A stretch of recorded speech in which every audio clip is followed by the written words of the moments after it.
na proud si Pablo na malakas sila ngayon, pati ang kanilang mga fandoms.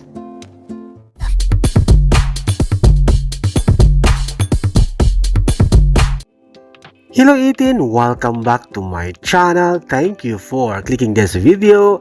Kamakailan lamang ay si Pablo ay nagpa-unlock ng kunting interview. At heto nga, sunod-sunod ang collaboration ng SB19 at 1Z Entertainments sa mga ilang international fan event at concert production. Lalo na dyan ang Lunari at ang UTA, United Talent Agency from Hollywood.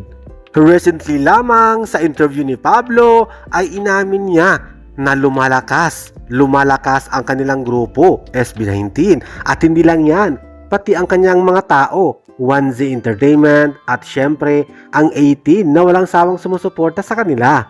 Dagdag pa ng pinuno, they are growing exponentially. O diba, dahil nga dalawang malaking international fan event at concert production ang kanilang nakuha, ang Lunari at United Talent Agency na nakabase sa Hollywood. At heto na nga, ang dream nila at pangarap ay natupad na dahil ang United Talent Agency, ang mga malalaking talent nila ay sina Cardi B, Bad Bunny, Shakira, Christina Aguilera at marami pang iba. Kaya naman, congratulations SB19 at good luck!